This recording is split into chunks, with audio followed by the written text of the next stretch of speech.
अब जो हमारा वीडियो है उस वीडियो में हम संधारित्रों के समांतर क्रम संयोजन के बारे में डिस्कस करेंगे। समांतर क्रम संयोजन में क्या होता है बेटा, जैसे हमने श्रेणी क्रम संयोजन को देखा था। श्रेणी क्रम संयोजन में क्या था कि जब संधारित्र से एक से ऊर्जा नहीं मिल रही थी, आवेश नहीं मिल रहा था, तो हमने प्रत्येक संधारित्र के साथ ऐसा संयोजन कर दिया कि पहले का दूसरा सिरा, दूसरे संधारित्र का पहला सिरा, ऐसे ही दूसरे संधारित्र का दूसरा सिरा या अंतिम सिरा तीसरे संधारित्र के पहले सिरे के साथ संयोजित कर दिया। तो इस संयोजन को हमने श्रेणी क्रम संयोजन कहा। अब यदि प्रत्येक संधारित्र के एक सिरे को पहले, जैसे अपन ने ये संधारित्र बना लेते हैं, यहाँ पे एक संधारित्र ये रहा, दूसरा संधारित्र ये रहा और तीसरा संधारित्र ये रहा, ठीक बेटा। प्रत्येक संधारित्र के प्रथम सिरे को एक साथ जोड़ दें। प्रत्येक संधारित्र के क्या करें बेटा, प्रथम सिरे को एक साथ जोड़ दें और अंतिम सिरे को एक साथ जोड़ दें। तो इस अवस्था में जो संयोजन बनता है उस संयोजन को कौन सा कहेंगे अपन, समांतर क्रम संयोजन, ठीक बेटा। तो यहां मैं संयोजन बना रहा हूं, देखो समांतर क्रम संयोजन है। हम यहाँ इस संधारित्रों के प्रथम सिरे या प्रारंभिक सिरों को एक साथ संयोजित कर देते हैं और अंतिम सिरों को एक साथ संयोजित कर देते हैं। तो ये जो संयोजन बन गया, ये कौन सा संयोजन हो गया बेटा, समांतर क्रम संयोजन। इस समांतर क्रम संयोजन मान लेते हैं इनकी जो धारिता है संधारित्रों की वह है C1, C2 और C3, है ना बेटा। तो इस संयोजन को 20 वोल्ट की बैटरी के साथ संयोजित कर दिया जाए। कहां पर संयोजित कर दिया जाए, 20 वोल्ट की बैटरी के साथ। ये कुंजी हो गया, ये प्लस है, ये माइनस है। तो हमने इस संयोजन को या तीन संधारित्र C1, C2 और C3 को, कौन कौन से संधारित्र बेटा, C1 संधारित्र, C2 संधारित्र और C3 संधारित्र को एक दूसरे के साथ संयोजित कर दिया। तो अब इस संयोजन में क्या होगा, देखो मैंने आपको पहले बताया है श्रेणी क्रम संयोजन में कि जब हम परिपथ में आवेश प्रवाहित करते हैं, वोल्टेज लगाए तो आवेश प्रवाहित होना स्वाभाविक है। जब परिपथ में क्या प्रवाहित होगा बेटा, आवेश। तो आवेश प्रवाहित करने पर, क्या चीज प्रवाहित करने पे, आवेश को प्रवाहित करने पर, ठीक बेटा। परिपथ में आवेश प्रवाहित किया तो आवेश को प्रवाहित करने पर दो प्रकार के संयोजन हो गए थे संधारित्रों में, एक श्रेणी था, एक समांतर था। श्रेणी क्रम संयोजन में क्या था, प्रत्येक संधारित्र के सिरों पर आवेश का मान तो समान था और विभव का मान कैसा था, अलग अलग था, है ना। तो अब मैं उसी में आगे बढ़ रहा हूं। हमने समांतर क्रम में संयोजित किया है, तो समांतर क्रम संयोजन में क्या होगा, जो विभव का मान है ना वो तो समान रहेगा और आवेश का मान कैसा हो जाएगा बेटा, अलग अलग हो जाएगा। यानी पहले संधारित्र के सिरों पर आवेश को क्या मान लेता हूं, Q1, दूसरे संधारित्र के सिरों पर Q2 और तीसरे संधारित्र के सिरों पर क्या मान लेते हैं, Q3। इस जगह पर जो विभव का मान है, विभव का मान कैसा रहेगा, एक समान, है ना बेटा। और इनमें जो आवेश प्रवाहित होगा उसका कितना रहेगा, Q1, Q2 और Q3। यानी कि जो श्रेणी क्रम संयोजन है, श्रेणी क्रम संयोजन में तो विभव का मान अलग अलग होता है और समांतर क्रम संयोजन में आवेश का मान अलग अलग होता है जो संधारित्रों के द्वारा संचित किया जाता है, ठीक बेटा। अब करना वही है जैसे श्रेणी क्रम संयोजन में किया था। क्या किया था हमने, देखो एक बार याद करके पुराने वाला वीडियो देख लेना। इससे पहले जो वीडियो डाला है, अगर किसी बच्चे को यही वीडियो मिल रहा है तो इससे पहले वाला देख लेना। उसमें क्या किया था, तीनों अलग अलग संधारित्रों के सिरों पर हमने क्या ज्ञात कर लिए थे, विभव के मान, क्योंकि विभव के मान कैसे थे, अलग अलग थे, है ना। अब यहां पर विभव का मान तो अलग नहीं है, विभव का मान तो कैसा है, समान है। अलग किसका मान है, आवेश का मान, है ना। तो भाई अब क्या करें, अब ऐसा करते हैं, तीनों संधारित्रों के सिरों पे, पहले पे, दूसरे पे और तीसरे पे किसका मान निकाल लेते हैं, आवेश का मान निकाल लेते हैं। किसका मान निकाल लेते हैं, आवेश का मान। तो निकालो भाई। प्रथम संधारित्र सबसे पहले कौन सा ले लेते हैं, प्रथम संधारित्र लेते हैं, है ना बेटा। तो प्रथम संधारित्र में प्रवाहित आवेश या प्रथम संधारित्र में संचित आवेश, प्रथम संधारित्र में संचित आवेश, प्रथम संधारित्र में संचित आवेश कितना रहेगा, संचित आवेश, इसको मैं क्या नाम दे देता बेटा, Q1 है ना। और Q बराबर क्या होता है, Cv, Q बराबर क्या होता है, Cv। अब देखो यार C का मान तो समान है प्रत्येक संधारित्र में, वो सॉरी B का मान तो समान है, विभव का मान, लेकिन प्रत्येक संधारित्र की धारिता कैसी है, अलग अलग है ना। तो इसको क्या कर देंगे अपन, C1b प्रथम संधारित्र का हो गया। ऐसे किसी का ले लेते अपन, द्वितीय संधारित्र का, किसका ले लेते बेटा, द्वितीय संधारित्र में संचित आवेश, द्वितीय संधारित्र में संचित आवेश इक्वल टू क्या हो जाएगा बेटा, Q2 बराबर C2b। ऐसे किसका ले लेते हैं मेरे बेटा, वो तृतीय संधारित्र का है ना, तृतीय संधारित्र में संचित आवेश, इसका क्या हो गया बेटा, Q3 बराबर C3b।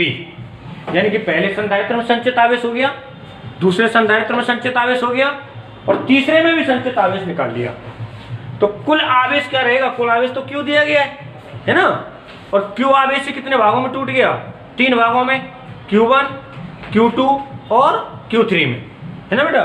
तो कुल आवेश, तो कुल आवेश क्या हो जाएगा, यहाँ पे कुल आवेश का मान निकाल के चले तो कुल आवेश क्या हो जाएगा अपने पास, संधारित्रों में संचित आवेशों का योगफल।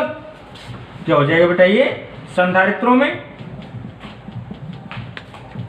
संचित आवेशों का योग,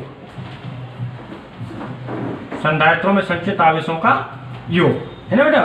तो इस कुल आवेश को Q कह देता हूं, कुल आवेश को क्या नाम दे देता हूं मैं, Q। तो Q बराबर क्या हो गया, कुल आवेश को क्या नाम दे देते हैं, Q equal to Q1 plus Q2 और प्लस में क्या हो गया, Q3। कितना मान आ गया अपने पास, Q1 प्लस Q2 और प्लस में क्या आ गया बेटा, Q3, है ना। तो अब क्या करना चाहिए, तीनों आवेशों का मान रख देते हैं और कुल आवेश का मान भी लिख देते हैं, है ना। तो करो भाई, कैसे करेंगे, तो लिखेंगे भाई Q1 Q2 और Q3 का क्या रख देते हैं, मान रखें, मान रखने पर तो कुल आवेश कितना है, Q, कुल विभव कितना है, B, और कुल धारिता क्या मान लेते हैं, C, है ना बेटा। तो कुल आवेश का मान तो क्या हो जाएगा, Cb बराबर पहले आवेश का मान क्या है, C1b plus C2b plus C3b, C1b plus C2b और प्लस में C3b, है ना। अब देखो इधर से B कॉमन आ चुका है, V क्या हो चुका है, कॉमन। तो V पार्ट को अपन क्या कर लेते हैं, कॉमन ले लेते हैं, V को क्या ले लेते हैं बेटा, कॉमन ले लेते हैं। अब कॉमन लेते ही क्या हो गया, देखो C1 प्लस C2 और प्लस में क्या हो गया है, C3। किसका मान है ये, Cb का, देखो B से तो B कट जाएगा, तो C बराबर क्या हो गया, C1 प्लस C2 और प्लस में क्या आ गया, C3। तो इस प्रकार से कौन सा क्रम संयोजन है ये, समांतर क्रम। कौन सा संयोजन है, समांतर क्रम संयोजन। किसका संयोजन कर रहे हैं, कैपेसिटर का, संधारित्र का। तो संधारित्रों का जो समांतर क्रम संयोजन है उसमें कुल धारिता का मान क्या आएगा, C बराबर C1 प्लस C2 और प्लस में क्या आएगा बेटा, C3। तो एक सवाल फिर से मेरा वही, अब मैं दोबारा रिपीट कर रहा हूं इसको, कि संधारित्रों को संयोजित क्यों किया। वाइवा का सवाल है, तो आप इसको बड़े इत्मीनान से अच्छे से जवाब दें, चाहे वो संधारित्र का पूछ लिया जाए, चाहे वो प्रतिरोध का पूछ लिया जाए, चाहे वो सेल का पूछ लिया जाए। ठीक बेटा, किसी भी भौतिक राशि का संयोजन करते हैं, कब करते हैं, जब एक भौतिक राशि से पर्याप्त मान प्राप्त नहीं होता है। कोई भी भौतिक राशि ली, उससे पर्याप्त मान प्राप्त नहीं हो तो हम क्या करते हैं, 2 या 2 से अधिक भौतिक राशियों को एक साथ संयोजित कर देते हैं। अब यहाँ संधारित्रों का है तो संधारित्रों का कर रहे हैं, सेलों का होता है सेलों का किया है, प्रतिरोध होते तो प्रतिरोधों का करते हैं, है ना बेटा। तो संधारित्रों का संयोजन का क्वेश्चन तो ये है कि सर जब एक संधारित्र से पर्याप्त मान की ऊर्जा प्राप्त ना हो तो 2 या 2 से अधिक संधारित्रों को एक दूसरे के साथ संयोजित कर देते हैं, है ना बेटा। अब देखें, जब प्रत्येक संधारित्र के प्रथम सिरे को, यानी जो पहला सिरा है ना, इसको एक साथ और दूसरे वाले सिरे को या अंतिम सिरे को एक साथ संयोजित कर दिया जाए तो उसे कौन सा बोलेंगे अपन? समांतर क्रम संयोजन। कौन सा संयोजन नाम देते बेटा इसको अपन? समांतर क्रम संयोजन, है ना। तो पहले तो इसकी भाषा लिखनी है। परिभाषा में समांतर क्रम संयोजन क्या है? जब प्रत्येक संधारित्र का संयोजन में लगे संधारित्रों का प्रथम सिरा एक साथ और अंतिम सिरा एक साथ संयोजित कर दिया जाए तो उस संयोजन को समांतर क्रम संयोजन कहते हैं। कौन सा संयोजन कहते हैं बेटा?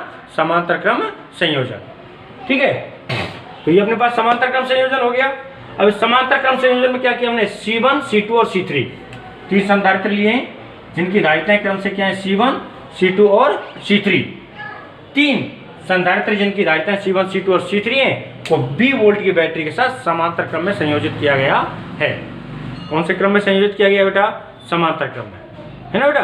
तो समांतर क्रम संयोजन में, कौन से संयोजन में? समांतर क्रम संयोजन में कुल आवेश का मान तो क्या हो जाएगा? अलग अलग हो जाएगा। संधारित्रों के सिरों पर कुल आवेश का मान क्या होता है? अलग अलग होता है, लेकिन संधारित्र के सिरों पर आरोपित विभव का मान क्या होगा? एक समान। संधारित्रों के सिरों पर आरोपित विभव का मान क्या होगा? एक समान प्राप्त होता है। तो हमने क्या किया फिर? संधारित्र के सिरों पर आवेश अलग अलग था, अलग अलग आवेश को ज्ञात कर लिया। Q1, Q2, Q3 अलग अलग कर दिया। अब अलग अलग आवेश आ गए तो कुल आवेश का मान सभी के योगफल के बराबर कर दिया गया, सभी के मान रख दिए और ये परिणाम प्राप्त हो गया। यानी कि अपने पास श्रेणी क्रम में जो कुल आवेश का मान आता है वो आता है 1/C = 1/C1 + 1/C2 + 1/C3, है ना। और जो अपन समांतर क्रम लेते हैं, समांतर क्रम संयोजन में कुल आवेश आता है C = C1 + C2 + C3, है ना। इससे आपने क्या रिजल्ट निकाला? इससे ये रिजल्ट निकलता है बेटा कि अगर आवेश या धारिता के मान में वृद्धि करनी हो जब तो कौन सा संयोजन करेंगे? समांतर क्रम। और जब धारिता के मान में कमी करनी हो तो कौन सा क्रम संयोजन करेंगे? श्रेणी क्रम। यानी व्युत्क्रम करके जोड़ेंगे तो मान घटेगा और सीधा सीधा जोड़ेंगे तो मान बढ़ेगा। ठीक बेटा, इसकी वीडियो में यही है। उससे पहले फिर एक बात कह देता हूं, जो बच्चे अपना मोबाइल चेंज कर चुके हैं या नंबर चेंज कर चुके हैं वो मेरे मोबाइल नंबर 9460369924 पर इन्फॉर्म कर सकते हैं, जिससे मेरा जो व्हाट्सएप ग्रुप मैंने बना रखा है उसमें प्रत्येक वीडियो को अपलोड करूंगा। और साथ साथ अगर मान लो आपके पास नहीं भी पहुंच पाए तो आपको क्या करना चाहिए? आपको अपने मोबाइल में चैनल को सब्सक्राइब कर लेना चाहिए, जिससे जितने भी न्यू वीडियो डाले जाएं वो आपके पास पहुंच जाएं।